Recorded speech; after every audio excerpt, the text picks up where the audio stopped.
Good evening, world. What you're looking at right now is my very dead laptop, and right now my incredibly useless laptop charger. Over here is my brand new computer, and right here would be me gently weeping as I pour out my penny jar to scavenge the funds to pay this great computer.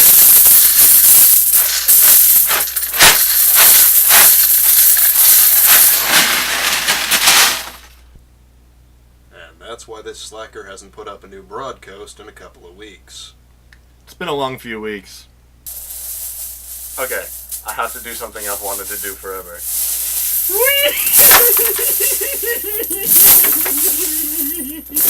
I'm covered in pennies!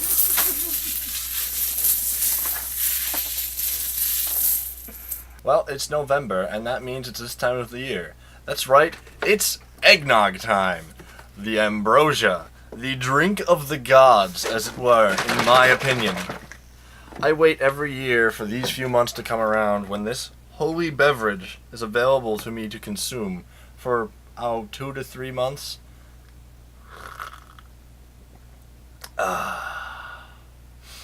It's like sex in my mouth.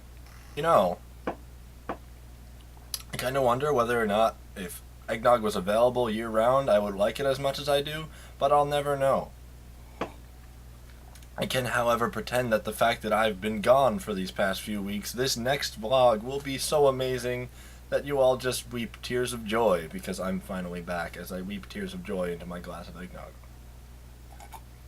I will probably be drinking this for the duration of the recording. So, while Brain Fart here sits around and tries to think of something to talk about, I figure I'll just jump the gun and go straight to video games. Let's go for League of Legends. I have a special message as the official disembodied voice of the Broadcoast. I hate Nunu. Seriously, I hate him. That's about all I've got. Yeah, I can work with that. League of Legends is an amazing game, absolutely free, made by the guys who did Defense of the Ancients, Warcraft 3 mod back in the day. I'm not going to get into the specifics, but I will happily link to it in the underbar / doobly-doo / whatever the hell you call it. I'm going to call it the basement from now on. Excuse me while I interrupt myself for a second. I'm editing the video right now, and I realize that my new webcam does this auto white balance adjust thing, and that leads to this dark pulse before I actually start doing something when I jump cut. See that? That right there. That's what I was talking about. This is really annoying, and I'm going to fix it for the next video, but for now, grin and bear with me, because I'm going to be tearing my hair out while I'm editing the rest of this video. I figure it's because it's one of those games that's really easy to play, but very difficult to master, and that makes it incredibly frustrating when you're playing against people who know what the hell they're doing, and you just get creamed, and you have no idea why, and afterwards you just want to go, I want to be like them so hard! Arrgh! That or you try to throw a controller through your TV. Yeah, you could throw a controller through your TV, but that wouldn't make very much sense because you're playing a computer game. You go ahead and do it if you want to, though. Speaking of, actually, I have a friend who destroyed a PlayStation 3 controller of his because Mega Man 10 is so ball-bustingly hard that it caused him to do that.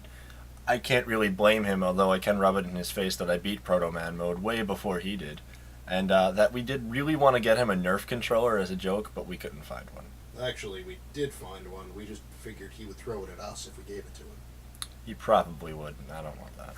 On the subject of over-the-top reactions to games, I played the demo for Phantasy Star Portable 2 for all of about 3 seconds before my friend Sean and I decided to run out to GameStop and immediately buy 2 copies so we could play together.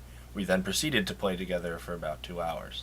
Dan, go get a PSP. Whether or not Tom mails you the one that you kind of acquired or you go buy one, do it. Play with us. You won't regret it. By the way, also, they added a new class, Vanguard. So I guess John is technically correct that Vanguard is the best class, but not in Mass Effect 2. It is in Phantasy Star Portable because it is everything I've wanted to do, which is everything. I still disagree with you saying Vanguard isn't the best class in Mass Effect 2, though. Yeah, and I disagree with your non-face, so you can shove it, alright? I realize the reason that I like both of these games we mentioned, and as well as pretty much any game that I play, is their co-op. And cooperative games are a big sell to me. Now, going and fighting each other and pummeling each other's faces in is lots of fun from time to time, but most of the time I'd rather work together towards an objective. Even if it means I'm playing against other players, I'm hanging out with my friends, and it's a lot more satisfying for me. I'm reminded of a time I was playing a Ninja Turtle game with my brother. And it wasn't Turtles in Time, although we beat it twice annually. It was one of the newer games on GameCube for the 2003 cartoon. I make the distinction solely for people who are as crazy about the Ninja Turtles as I am. Anyway, point is, we had a sort of silent communication going on. We'd step into a room filled with bad guys and we'd split up as we felt and didn't even talk about it. And we kind of stepped aside for a second and said, wow, you really know we're brothers when we play because we know exactly what the other one's doing. And that was kind of an awesome moment for me. It's that dynamic that I love. No matter who I'm with, whether it's my brother or my friends, whether I'm pushing a tower in League of Legends or working together in Phantasy Star Portable or I'm playing Tales of Symphonia many, many years ago with my friends, knowing what we're doing without even really talking about it and it being so much more satisfying because we're doing it together. This is also exactly why, although I play World of Warcraft, I don't play with anyone I don't actually know. It's just a group of 10 of my friends working together, and that's by far and away the best way to play that game. And although we haven't been trying for it, we just found out that we're actually our server's best 10-man strict raiding guild. And that makes us really proud despite the fact that that really just makes us the world's best T-ball team. There's also the inherent advantage of playing with your friends rather than online matchmaking as you don't run the risk of encountering an ass on your team. And of course, if one of your friends is being an ass, well, you know where he lives. And if you put a multiplayer RPG in my hands, I will not let go of you and 2 other people until we destroy that game together, because multiplayer RPGs is the best genre in the history of video games. Reel it in, sunshine. Right, anyway, I've rambled long enough. So why don't you guys tell me about your favorite co-op experiences in the comment section in the sub-basement down there, and I'll see you again next week. My name is Sean Fearon, and I'm a sultry dingo. My mouth tastes like copper. I hope you know how much of a bitch this is going to be to clean up. Yeah. Totally worth it, though, right? Absolutely.